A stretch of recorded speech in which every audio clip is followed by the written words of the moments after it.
సరే, కంగారు పడుకు సంగీత. ఆనంద్ బాబు ఫోన్ ఇవ్వు. సింగర్, కొంచెం అర్జెంట్ పని తగిలింది, ఇది తర్వాత డిస్కస్ చేద్దాం.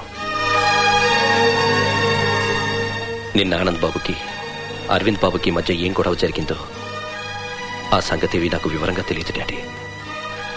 కానీ సంగీత, ఆనంద్ బాబు మాత్రం బాగా బాధపడుతున్నారు.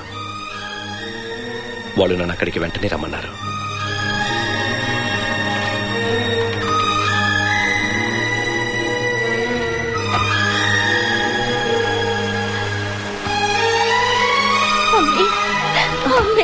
సంగీత, నువ్వు ఎందుకు ఏడుస్తున్నావు? అల్లుడు గారు, ఏమైంది?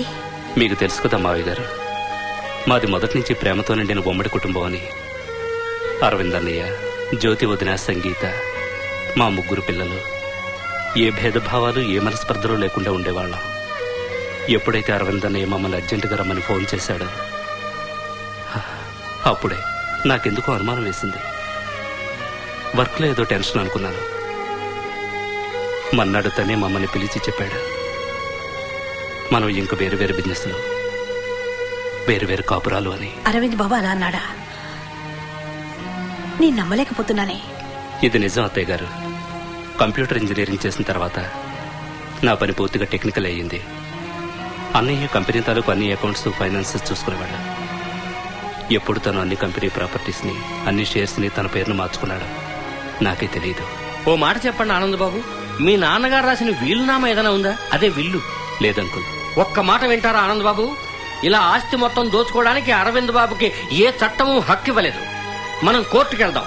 ప్రతి విషయంలోనూ పంపకాలు జరుగుతాయి. మీకు తప్పకుండా న్యాయం జరుగుతుంది. వద్దంకుల్. వద్దా? ఏ బిజినెస్ అయితే నాన్నగారు ఎంత శ్రద్ధతో, ఎంత శ్రమతో ప్రారంభించారో దాని ప్రతిష్టను కోర్టుకు లాగడం నాకు ఇష్టం లేదు. పైగా మా అన్నయ్య మీద కేసు ఎలా వేస్తాను? మరి అల్లుడు గారు, ఇది మీ జీవిత సమస్య. జీవితాన్ని మళ్లీ ప్రారంభించాలనుకుంటున్నాను. నేను బెంగళూరు షిఫ్ట్ అవుదాం అనుకుంటున్నాను. అక్కడ కంప్యూటర్ గ్రోయింగ్ ఇండస్ట్రీస్ ఉన్నాయి. కొందరు ఫ్రెండ్స్ ఉన్నారు. ఏదైనా కొత్త బిజినెస్ మొదలెడతాను. కొత్త బిజినెస్ మొదలెట్టడం అంత తేలిక కాదు ఆనంద్ బాబు. పైపెచ్చు. సంగీత, రాధికల బాధ్యత కూడా ఉంది కదా. అది ఆలోచించే ఒకసారి నా మనసు తడపటాయించింది అత్తయ్య గారు. అప్పుడు నేను వివేక్ భవన్ రమ్మన్నాను. ఎప్పుడైతే తను నా నిర్ణయాన్ని సమర్థించాడో అప్పుడే అన్నయ్య ఆశీర్వాదం తీసుకుని వచ్చేశాను. నేను చేసింది కరెక్టేనా డాడీ?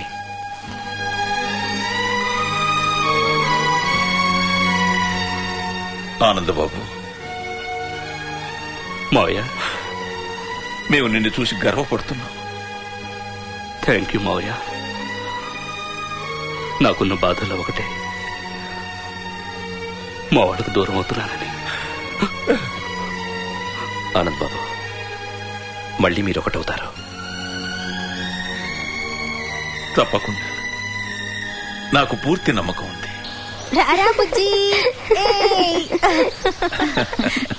రామ్మా, రా.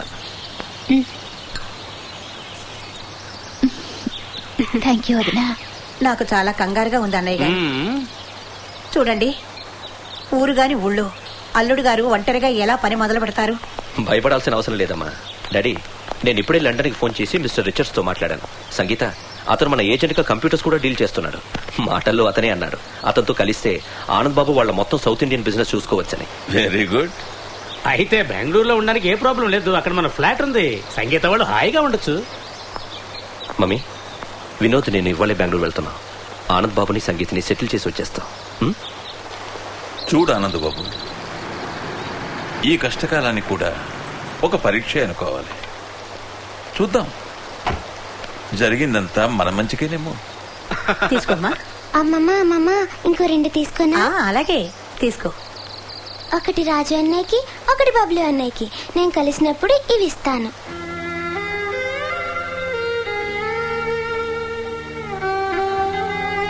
రాధిక రాజు బబ్లులకి దూరమైనందుకు ఎంతో బాధపడుతుంది.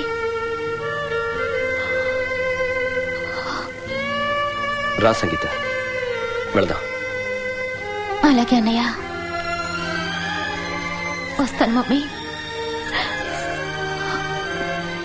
క్షేమంగా వెళ్ళిరమ్మా. రామ్మా.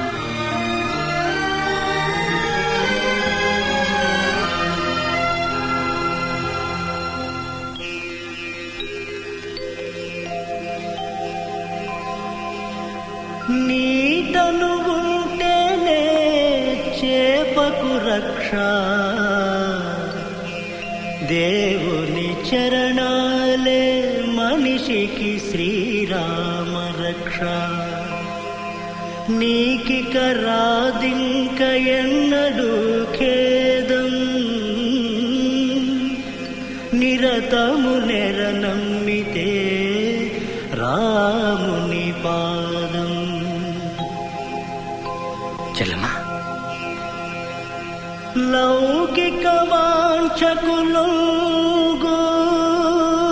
అభాగ్యులు దేవుని. చెల్లెమ్మా, నాకు చాలా భయం వేస్తోంది. ఎందుకు? ఆనందబాబు విషయంలో జరిగింది మన ఇంట్లో కూడా జరుగుతుందేమో అని.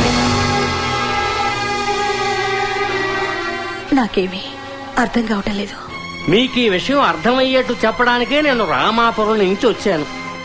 రామకృష్ణ గారు వివేక్ బాబుని మేనేజింగ్ డైరెక్టర్ ని చేస్తున్నారు, మంచిదే. కానీ కొన్నాళ్ల తర్వాత అన్నదమ్ముల మధ్య మనస్పర్ధలు వస్తే. ఆయన అనేది ఏమిటంటే మమ్మో, బిజినెస్ బాధ్యతలు చేతికి రాగానే ఒకవేళ వివేక్ కూడా ప్రేమి వినోద్ని అన్యాయంగా ఇంట్లోంచి బయటికి గెంటేస్తే?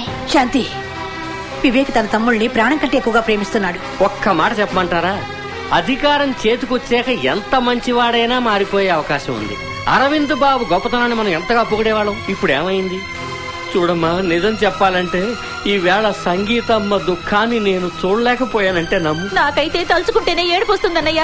నీకు తెలుసు కదా, ఎవరి బిడ్డలిద్దరూ సంగీత కొంగు పట్టుకు తిరిగారు, మన ముమ్మ ఒళ్ళో ఆడుకున్నారు. వాళ్లే ఇలా చేశారే, అది కూడా సొంత తమ్ముడికి. ఒక తల్లి కన్న బిడ్డల మధ్య ఇలా జరిగినప్పుడు నువ్వొకటి మర్చిపోవద్దు, వివేక్ నీ సవతి కొడుకు.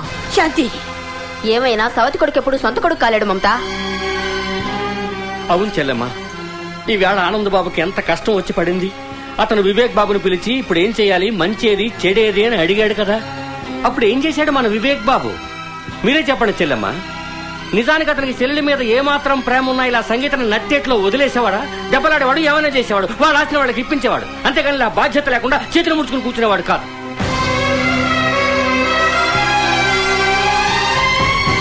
చెల్లెమ్మ, మీకు రామకృష్ణ గారికి భూదేవంత ఓర్పు ఉంది కనుకే కూతురుకి అల్లుడికి అన్యాయం జరిగితే భరించగలిగారు. కానీ రేపు ఏ ప్రేమ్ బాబుకో వినోద్ బాబుకో ఇలాంటి అన్యాయమే జరిగితే అది భరించగలిగే శక్తి నాకు కానీ ప్రదీప్ గారికి కానీ లేదు. చెల్లెమ్మ, మా బిడ్డల్ని మీకు అప్పగించాం.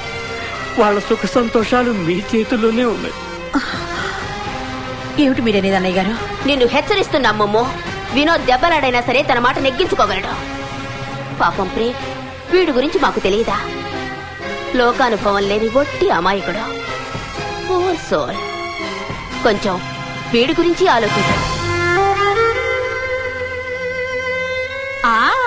చెప్పుకోవడానికి మాత్రం రామకృష్ణ బావ గారి కళ్ళు చాలా అందంగా ఉంటాయి. కొడుకులు కోడళ్ళు సంతోషంగా కలిసిమెలిసి ఉండాలట. అది ఈ కాలంలో జరిగే పనేనా?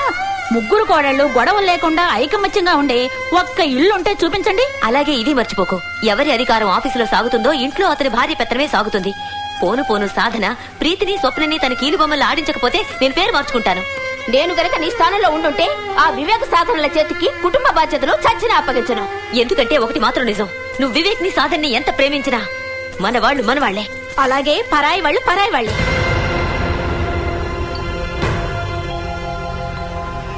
దుష్ట శక్తుల మాటలు నీవు వినకు, కష్ట సాగరములోన నీవు పడకు. చెడు స్నేహములు పెరిగే చోట మంచికి ఎప్పుడు విలువే లేదట.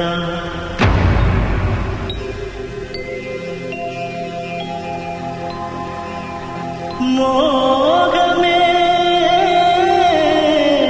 అన్ని దుఃఖాలకు మూలం, అది హృదయాన్ని గాయపరుచును.